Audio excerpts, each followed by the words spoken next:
Several years ago, I covered Spelunky, one of my favorite titles of all time, for a good game design. But looking back, I don't feel like I gave it proper justice. I mainly focused on the secret path and alternate ending that unlocks if you fulfill certain requirements, because that was my favorite aspect of the game. But there's so much more nuance to its game design that I didn't get a chance to go over, because that video was also used as a springboard to talk about roguelikes in general. And while all that was well and good, so much more has happened in the roguelike space since 2016, and that's greatly changed the context in which Spelunky exists. Not to mention an entire sequel that I want to compare it to in hindsight as well. So today is as good a time as ever to give Spelunky its much-deserved flowers, and discuss why, even after huge hits like Hades and Balatro, I still believe it's the greatest roguelike ever made.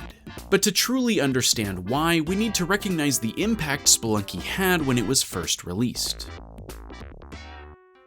You see, a Spelunky classic came out way back in 2008. This is before The Binding of Isaac, heck, it's even before Minecraft. And at that time, the vast majority of roguelikes were top-down dungeon crawlers with turn-based combat, because they were based on Rogue, the OG inspiration. Spelunky was sort of the first game to dare and combine roguelike elements with another genre, in this case platforming. And I think that's a major reason why it started to gain traction. Especially once Spelunky HD came to Xbox Live in 2012, it's like it removed the blinders from people's eyes and they realized roguelikes could be any style of game. So throughout the mid-2010s, you started to see an explosion of various fusions. Roguelike arena shooters, roguelike survival games, roguelike Oregon Trail? But as the genre became more refined, certain elements like permanent death started to be sanded away in favor of progression-based upgrades. Like in Rogue Legacy, where even if you lose a run, you can still spend currency to increase your stats and make the next attempt a little bit easier. Once you get to Hades and Hades 2, it feels like the roguelike moniker is just one of the flavors in a large bowl of Neapolitan ice cream. Completing a run in one go is significantly less likely, and you almost need to engage in these upgrade systems in order to actually beat the game. To be clear, that of course doesn't make these bad games at all. Hades specifically is trying to tell a meaningful story, and they need a little more control over how the character proceeds in order for that to be effective. But it makes Spelunky feel like a much more pure and traditional roguelike in comparison, which is ironic considering it was breaking so many barriers when it was first introduced. There is no incremental progress in Spelunky. Your character will always start with 4 health, all the items you can use are available from the second you start your first run, and the only roadblock is your knowledge of how to handle the challenges that stand in your way. This is why a large majority of players view Spelunky as too hard. It doesn't hold anything back, and your first run has the same level of challenge as your 100th. But it's also a game that unapologetically asks the player to simply improve by their own volition. When you get hit by an arrow trap and take 2 hit points of damage, or land on a pit of spikes and end your run, it's on you to start looking around more diligently and make sure you're not leaping headfirst into danger. In this way, death in Spelunky isn't a fail state, but rather part of the journey, and a learning moment to improve the next run. And here's the really awesome part. There is a form of easy, medium, and hard difficulty modes, but instead of choosing it from a menu or increasing your odds of survival with stat points, they're baked directly into the gameplay. So while you can just avoid arrow traps or spikes, you could also use a rope or an object to set off the trap, or even walk next to the spikes to avoid any danger. Or if you're feeling confident and want to up the challenge, you can actually just whip the arrows away if you time it right, and even float down onto spikes unharmed if you have a cape. And this is true on a wider scale of the game as a whole as well. Yes, you can try to beat Olmec from the start of the game after surviving the 4 main locales, but if you're struggling on a particular area and want to skip ahead, you can unlock shortcuts by giving the Tunnel Man some resources along some of your runs and start directly from there next time. And once you feel like you've mastered the core experience and are itching for a harder mode, you can go for the chain, as Derek calls it, by completing cryptic requirements along the way, like using the golden key to get the Ujedi, buying an Ankh from the black market, and visiting the City of Gold, which unlocks the secret ending and true final boss fight in an especially difficult gauntlet to put your skills to the test. But there's also a lot of risk versus reward in Spelunky.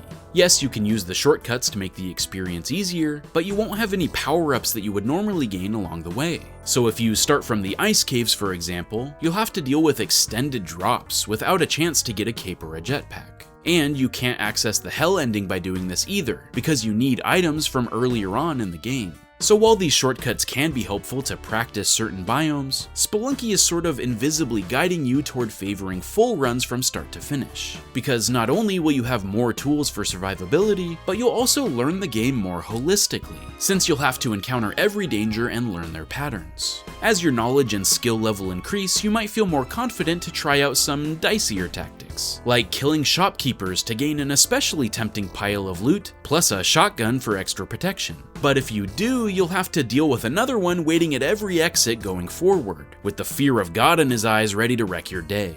Even some of the best items in the game, like Anubis' scepter or the plasma cannon, have to be used with caution because they can kill you just as easily as your foes. Another element that's very contentious is the Ghost, an invincible monster that appears if you stay on a level for too long, and slowly chases after you until you reach the exit or try to touch it. Many players didn't like this because it feels like it rushes you and doesn't let you explore however you'd like. But the purpose of the Ghost isn't to be some unstoppable punishment for slower players. Its goal is to keep the pace of the adventure at its most fun.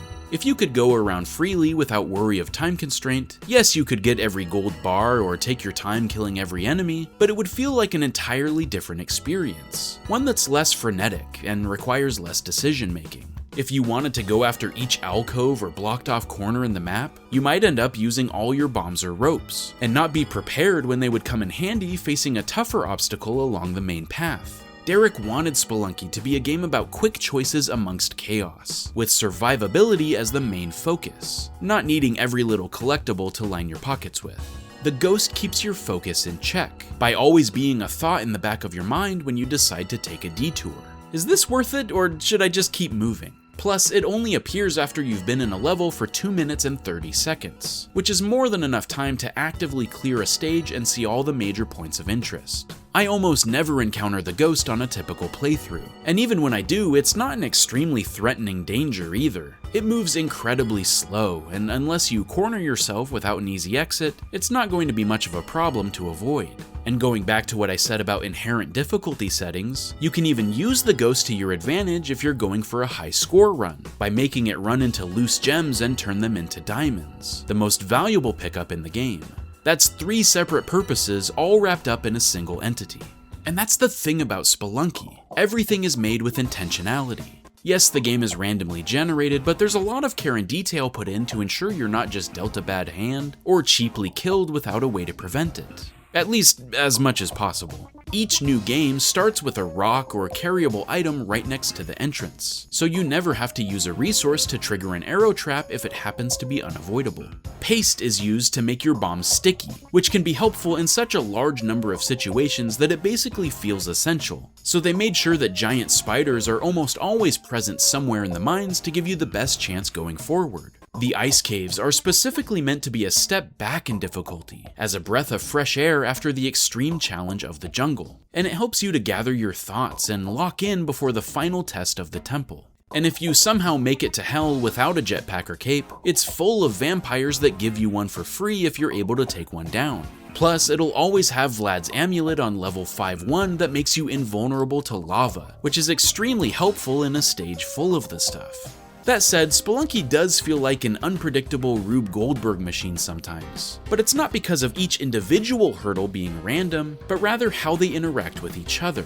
And this randomness can be a blessing or a curse, like seeing the black market peeking out from behind the rocks without the Ujed eye, or having it show up directly behind a shop that needs blown up to reach. Bad luck, dude. But this also leads to some of the brilliant interactions that give Spelunky its identity. Mummies can be particularly deadly because they spit out a swarm of flies at you from far away. But if you happen to have a Kapala, a skull that lets you gather blood from slain enemies to regain some health, you can sit underneath the mummy and farm the bile that comes out when it attacks for infinite health. Olmec can break the pit underneath him a la Bowser in Mario 3, but he'll launch out enemies that can be annoying to deal with when he does this. So instead, you can carefully line up bombs on the crack between 2 tiles and make a perfectly sized Olmec hole, and then lure him over and teeter over the edge to make him slam down into it for an easy kill. The Moai head is impossible to get into unless you die with the Ankh in your inventory, which revives you inside and opens the door to proceed. Except that it's not impossible to break into if you have the ball and chain, something that's supposed to be a curse if you destroy too many Kali altars and slows you down. But it can destroy the tiles around the head and let you enter without having to use the Ankh. And it turns out this is also the key to completing a solo eggplant run, where you get a secret Easter egg item by placing a present on the altar and carrying the eggplant all the way to Yama to throw it at his head. Like, what is this game even? There's so many situations that can only be possible because of the dozens of systems working together in the melting pot of a Spelunky stage, and this leads to each and every run feeling unique and filled with memorable moments. Like, one time I didn't have paste on a run, but I needed to kill Anubis, which is really hard to do without it. So I went to the exit because I knew a shopkeeper had a shotgun down there, but he's not cooperating very well, and then Anubis closes in too, so Or this other time I was trying to raid the black market, but the shopkeepers just kept coming after me and not dying, so eventually the ghost showed up and I had to try and make it through this insanity to try and escape. There are countless things like this that make Spelunky feel infinitely replayable, and I think to an inexperienced player it can come off as erratic and inconsistent. But that perceived challenge is extremely intentional. Derek Yu calls this style of game Spiky Design, and here's what he had to say about his overall philosophy. I think spiky games are often thought of as punishing, but to me, the difficulty, while it's an important part of the design ethos, is in service of the goal rather than the goal itself. The real goal is to put the player in a state of focus about the game and to really care about what they're doing at any given moment. It's to make them feel the world existed before they arrived and that it will exist after they leave, to make it feel real. Winning or finishing the game, in my opinion, is not the main goal of a spiky game, even if that's ultimately what you're working towards. In a world full of games that hold your hand or pull back on the difficulty to please the largest number of players, I find myself gravitating toward ones that respect my abilities and want me to actually care about the challenge presented to me. Unfortunately, I feel like Spelunky 2 took that philosophy and flew a little too close to the sun with it. Now, to be clear, there's so many ways that Spelunky 2 is far superior to the original. The controls feel tighter and snappier, there's even more secrets and alternate paths to explore. It truly feels like an expansion on all of Spelunky 1's ideas. But specifically, what I feel like was too unforgiving for its own good was the cosmic ocean and completing a $7.99 run. You see, Spelunky 2 has 3 different endings you can achieve. The regular Tiamat ending, the chain Hundun ending, which are similar to Olmec and Yama respectively, but then on top of this there's the Cosmic Ocean, which after completing the requirements to reach it that takes around 30 minutes, asks you to complete 94 levels back to back without dying. The thing is, these stages are completely different from the standard ones. It pulls a random biome and a random level size from the base game, but the goal isn't to just find and reach the exit. You need to locate 3 bubbles hidden in the stage and pop them, to make the giant celestial jellyfish move away from the exit and let you move on. This guy is basically like the ghost, unkillable and instant death if it touches you, but it moves around in a very different pattern, swimming quickly but in a circular motion as it turns to face you. So a good strategy is to find the closest bubble to the exit and leave it for last, so that you can quickly pop it and head through the door without having to deal with the jellyfish for too long.